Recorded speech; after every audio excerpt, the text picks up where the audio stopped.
Brother, Congress అధికారంలో ఉన్నప్పుడు ఆ రోజు సిబిఐని కాంగ్రెస్ బ్యూరో ఆఫ్ ఇన్వెస్టిగేషన్ అనేవాళ్ళు, నెంబర్ 1.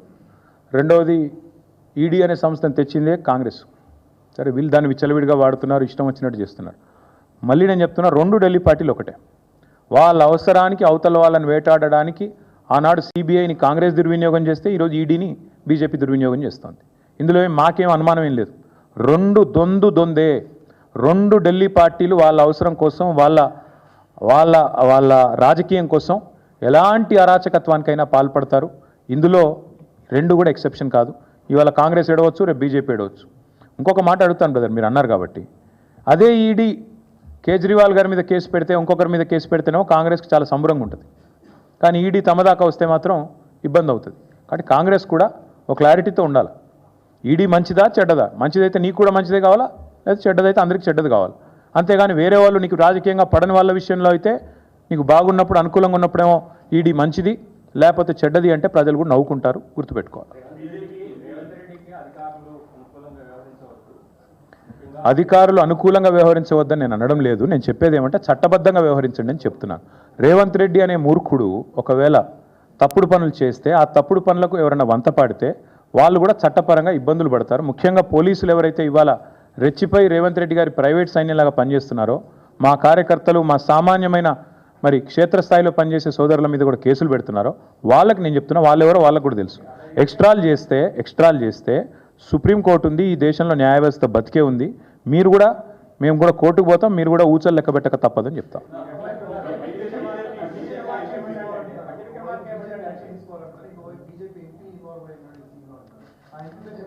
చెప్తా ఎందుకు తొందర, ఎందుకు ఇంకా మీరు అన్నిటికీ ఇంత తొందరపడితే ఎట్లా? మీరు సీక్వెల్ ఉంది మీ ముంగట. ఇప్పుడు నేను చెప్పిన మాట, మొన్న నేను చేసిన వాదన కరెక్ట్ అని ఎంపవర్డ్ కమిటీ, నాకు వాళ్ళు ఎవరో కూడా తెలియదు, సెంట్రల్ ఎంపవర్డ్ కమిటీ వాళ్ళు ఇవాళ ధృవీకరించి మా పార్టీ వాదన కరెక్టు, మేము చేసిన వాదన అక్షర సత్యం అని వారు చెప్పారు ఈరోజు.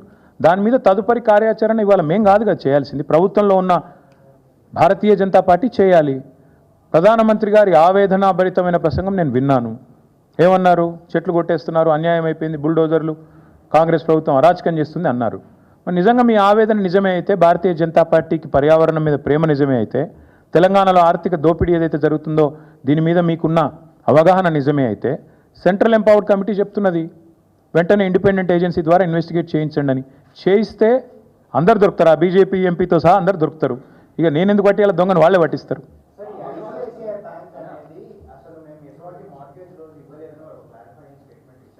వాళ్ళు ఇచ్చారు కానీ ఉజ్వల్ గారు, ఇక్కడ ఐసీఐసీఐ, బీసీఐసీఐ అవన్నీ తర్వాత సంగతి. రేవంత్ రెడ్డి అన్నట్టు ఒక ఆర్థిక దోపిడీ చేసిండు. నేను చెప్పుడు కాదు, అలా సిఈసీ చెప్తున్నది. ఇక రామాయణంలో పిడకల వేట లెక్క నేను బ్యాంకుగా పనిచేసిన మార్ట్గేజీలు అవన్నీ నాకెందుకు? బీకన్ ఇచ్చిందో, వీడిచ్చిండో, వాడిచ్చిండో, మొత్తానికి దోపిడీ జరిగిన మాట వాస్తవం, పర్యావరణ హననం జరిగిన మాట వాస్తవం, ఫైనాన్షియల్ ఇంప్రాపరిటీ జరిగిన మాట వాస్తవం, వయలేషన్లు జరిగిన మాట వాస్తవం. ఇది నేను చెప్తున్నది కాదు, సెంట్రల్ ఎంపవర్డ్ కమిటీ చెప్తున్నది.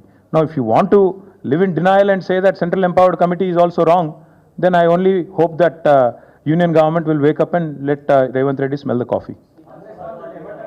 అదే అన్న, ఒకరు కాదమ్మా, ఈ రాష్ట్రంలో క్షేత్రస్థాయి నుంచి చిన్న కార్యకర్తల నుంచి మొదలు పెడితే ఈ ప్రభుత్వం ఎంత పిరికి ప్రభుత్వం అంటే, ఈ ముఖ్యమంత్రి ఎంత పిరికి సన్నాసి అంటే, ఇంకా దర్శనం వెంకటయ్య అనో పెద్ద మనిషి, ఒక దళితుడు, ఆయనను తీసుకుపోయి జైల్లో పెట్టిరు.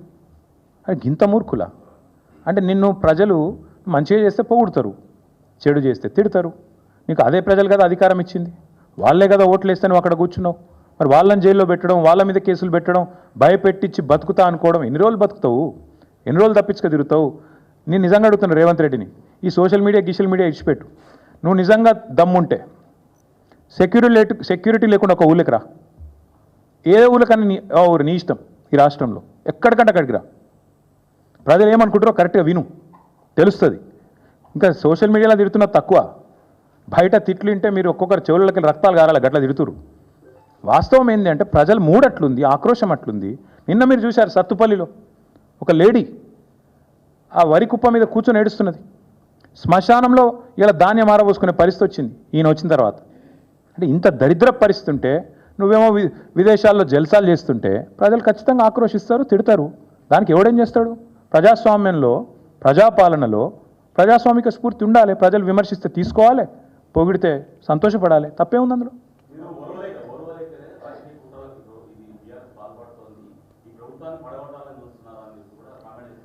బ్రదర్, ఒక మాట, ఈ దేశంలో ఆయారాం గయారాం అనే సంస్కృతిని రాజకీయాల్లో పార్టీ ఫిరాయింపులను తీసుకొచ్చిందే కాంగ్రెస్ పార్టీ. ఆయారాం గయారాం అని స్టార్ట్ చేసింది హర్యానాలో ఇందిరాగాంధీ. ఆడికెళ్ళి ఇప్పటిదాకా 2004లో మాతో పాటు కలిసి పోటీ చేశారు వీళ్ళు, ఇదే కాంగ్రెస్ వాళ్ళు. పోటీ చేస్తే 26 మంది మేము గెలిచినాం. అలా మా ఎమ్మెల్యేలు 10 మందిని గుంజుకపోయి కాంగ్రెస్లో కలుపుకోలేదా? నిజం కాదా?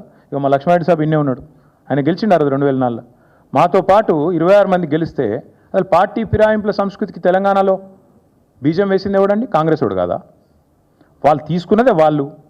మరి ఇప్పుడు నీవు నేర్పిన విద్య నీరజాక్ష అన్నట్టు మొన్న కూడా మళ్ళీ 10 మందిని తీసుకున్నారు కదా. ఇప్పుడు పాపం వాళ్ళు ఎక్కడున్నారో వాళ్ళకి ఎదులో త్రిశంకు స్వర్గంలో. కడియం శ్రీయర్ నడితే ఏ పార్టీలు ఉన్నాయంటే నాకేం తెలుసు అంటుండు. 10 మంది ఉన్నారు, ఏ పార్టీలు ఉన్నారో ఎవడు చెప్పలేడు. పాపం వాళ్ళ బతుకంత ఘోరంగా అయిపోయింది ఇవాళ, అధ్వానంగా. నేనేమంటున్నా అంటే చేసిన వెధవ పనులన్నీ చేసి మా ప్రభుత్వాన్ని ఎవడో వడగొడతాడు. మేము వడగొట్టుడేంది? ఎప్పుడో బంగ్లాదేశ్ లెక్క తిరుగుబాటు వచ్చి ప్రజలే తను ఎలగొట్టి నిలగొడతారు మిమ్మల్ని. ఎందుకంటే మీరు చేసే లుచ్చ పనులకు ప్రజల కోపం వచ్చిందనుకో, రోడ్డు ఎక్కినరు అనుకో, వాళ్ళ ఆగ్రహం తట్టుకోలేకపోతే ఎవడేం చేస్తాడు దానికి? మీ ప్రభుత్వాన్ని కూలగొట్టాల్సిన ప్రభాకర్ రెడ్డి చెప్పింది అక్షర సత్యం. ప్రభాకర్ రెడ్డి కరెక్ట్గా చెప్పిండు. ఏం చెప్పిండు? ప్రజలు మా దగ్గరకు వచ్చి ఆక్రోషిస్తున్నారని చెప్పిండు. ఏమన్నాడు? అన్న మేము తిరుగుతున్నప్పుడు వచ్చిన వాళ్ళు వచ్చి అంటారు ఎన్ని రోజులు భరించాలి దరిద్రాన్ని, ఎత్తవతల వాడే రాదుండ్రన్నా అంటున్నారు. మేము చేస్తామని చెప్పలేదు కదా, ప్రజలు చెప్తున్నారు, ఇట్లా అంటున్నారు. కొంతమంది అయితే మేము పైసలు కూడా చందాలు వేసుకొని ఇస్తాం రాబోయ్, వీళ్ళు కులగొట్టురు లొల్లేందని అంటున్నారు అని కూడా చెప్పిండు. ఎస్, మాతో కూడా అంటున్నారు, కానీ మేము కులగొడతామని చెప్తలేం. ఎస్, ఈ ప్రభుత్వం దరిద్రం, కాంగ్రెస్ కరోనా కంటే డేంజర్, ఎస్ ఇవన్నీ కరెక్టే. కానీ ప్రజలు నిర్ణయం తీసుకున్నారు. ప్రజాస్వామ్యంలో 5 ఏళ్ళు ఉండాలి. నిర్ణయం తీసుకుంటే ప్రజలకు కూడా తెలియాలి. You can make choices, but you are not free from the consequences of your choices. నేను ఎందుకు చెప్తున్నా అంటే ఒక నిర్ణయం ప్రజలు తీసుకున్నారు, తీసుకున్న తర్వాత కాంగ్రెస్ అధికారంలో ఉంది. నేనైతే మనస్ఫూర్తిగా కోరుకుంటున్నా కాంగ్రెస్ 5 ఏళ్ళు ఉండాలి, రేవంత్ రెడ్డే ఉండాలి 5 ఏళ్ళు. ఎందుకంటే మళ్ళీ 20 ఏళ్ళ తర్వాత ఎవడు కాంగ్రెస్ కోటేయడు. ఇది నా వ్యక్తిగత అభిప్రాయం. కాబట్టి మాకు ఈ దిక్కుమాలిన ప్రభుత్వాన్ని కూలగొట్టే ఆలోచన కానీ ఎజెండా కానీ కర్మ కానీ మాకు లేదు.